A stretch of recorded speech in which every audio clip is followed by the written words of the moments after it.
Telangana politics లో సవాళ్లు ప్రతి సవాళ్లు హీటెక్కిస్తున్నాయి. నేతల మాటలు మంటలను రాజేస్తున్నాయి. సీఎం రేవంత్ టార్గెట్ గా బీజేపీ బీఆర్ఎస్ నేతలు విమర్శల వాగ్బాణాలు సంధిస్తున్నారు. కాంగ్రెస్ పాలనలో వచ్చిన మార్పుపై దమ్ముంటే చర్చకు రావాలని ముఖ్యమంత్రి సవాల్ విసిరారు. సీఎం విసిరిన ఛాలెంజ్ కు ప్రతిపక్షాలు కూడా అదే రేంజ్ లో కౌంటర్ అటాక్ దిగాయి. ఎవరైనా సరే నేను సవాలు విసురుతున్నా, అది ఢిల్లీలో ఉండే మోడీ అయినా సరే, గల్లీలో ఉండే కేడీ అయినా సరే, చర్చ పెడతాం. పార్లమెంటులోనా అసెంబ్లీలోనా రైతు రాజ్యం ఎవరు తెచ్చిండ్రు, రైతులకు అండగా నిలబడ్డది ఎవరు తేల్చుకుందాం. రాండి చర్చలకు. కేసీఆర్ వస్తాడు, కేటీఆర్ వస్తాడు, కిషన్ రెడ్డి వస్తాడు, నరేంద్ర మోడీ వస్తాడు, కాంగ్రెస్ పార్టీ కార్యకర్తలను తీసుకొని నేను వస్తా అని సూటిగా సవాలు విసురుతున్న మిత్రులారా. ముఖ్యమంత్రి ముచ్చటపడుతుండు కాబట్టి ఇప్పుడైనా ఎప్పుడైనా ఎక్కడైనా మేము రెడీ. ముఖ్యమంత్రి గారు పేరు తీసుకొని మరి పిలిచిండు. కేసీఆర్ వస్తాడా కేటీఆర్ వస్తాడా రాండ్రి అన్నాడు. నీకు కేసీఆర్ అంత లేదు గానీ మేము చాలు నీకు వస్తాం, మీరు ఎక్కడ పెడతారో పెట్టండి వస్తాం. కాకపోతే మేమంటే ఎప్పటికప్పుడు రెడీగా ఉంటాం. ఎందుకంటే ఇలా 10 ఏళ్ళు మునిగి తేలిన వాళ్ళం కాబట్టి మేము ఎప్పుడు రెడీ. కాకపోతే మీకు కొద్దిగా ప్రిపరేషన్ టైం కావాలి మాకు తెలుసు. కానీ ముఖ్యమంత్రి గారికి నేను ఎందుకు 72 గంటలు టైం అంటున్నా అంటే, మళ్ళా మీరు అక్కడికి చర్చకు వచ్చి బేసిన్లు బెండకాయలు అని చెప్పి ఆయనతో ఉన్న పరువు తీసుకుంటే తెలంగాణ ముఖ్యమంత్రి పరువు పోతుంది. ఇప్పటికే మీరు ఎంత సిగ్గుమాలిన వ్యక్తి ఇప్పటికే అందరికి అర్థమైపోయింది. ఎవడన్నా అడుగుతాడండి ముఖ్యమంత్రి దేవాదుల గోదావరి బేసిన్లు ఉన్నదా అని అడిగే పరిస్థితి ముఖ్యమంత్రి. బేసిన్ తెలియదు, బెండకాయ తెలియదు. దాంతో పాటు ఇంకా దరిద్రం ఏంటంటే నల్లమల పులి అని చెప్పుకుంటాడు. నల్లమల తెలంగాణలోనే ఉంది కదా అని అడుగుతాడు మీటింగ్ లో. ఊరు నీ ఇష్టం, ప్లేస్ నీ ఇష్టం, సమయం డేట్ అన్ని నీ ఇష్టం. నేను రెడీ. మా పార్టీ తరఫున నీ సవాల్ను స్వీకరిస్తా ఉన్నాం. అసలు సమస్యకు కారకులై ఒప్పుకున్నటువంటి మీరు చేస్తున్నటువంటి రాజకీయాలపై వాస్తవాలను తెలంగాణ ప్రజలకు చెప్పాలనుకుంటే ప్రజాస్వామ్య పద్ధతిలో దేవాలయాన్ని శాసనసభ వేదికగా చర్చ చేయడానికి ఉందామని చెప్పడం. మీరు అక్కడ బహిరంగ చర్చకు పిలవడానికి అవకాశం కానీ సరైనటువంటి విధానం కాదు. మీకు శాసనసభ్యులుగా ప్రజలిచ్చిన అవకాశం చర్చ చేసేటువంటిది శాసనసభ. ప్రజాస్వామ్యంలో మాధ్యమంత్రి శాసనసభ్యుడికి ఏదో చర్చ చేయాలనుకుంటున్నాను. గవర్నమెంట్ చేద్దామా లేదా గవర్నమెంట్ చేద్దామా లేకపోతే కాబట్టి కరెక్ట్ చర్చ చేద్దామా వీధిలో కొట్టాల్సినటువంటి విధువాసం ఎన్నిక ప్రజాస్వామ్య ఎన్నిక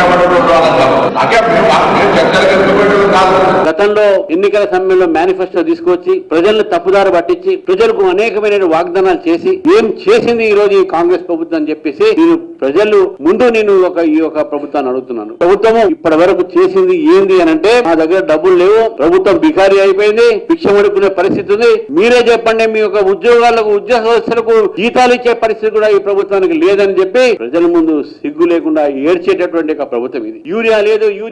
యూరియా కొరత వచ్చింది కాంగ్రెస్ ప్రభుత్వంలో, యూపీఏ ప్రభుత్వంలో. మా దగ్గర యూరియా లేదని చెప్తుంది. ఎక్కడ పోయినాయి? మీకు కేంద్ర ప్రభుత్వం ఇచ్చిన యూరియా ఏం చేశారా? యూరియాని మింగారా, తిన్నారా? రైతులకు యూరియాలు వేయలేని పరిస్థితి ప్రభుత్వం పెట్టింది. ఒక పెద్ద సభ. ఆ సభలో పేరు సామాజిక న్యాయం చేస్తా అని చెప్పి సభలు పెట్టారు. ఏం న్యాయం చేశారండి ఆ సభలో? మోదీని మాత్రమే తిట్టారు, ఆర్ఎస్ఎస్ ని తిట్టారు, బీజేపీని తిట్టారు.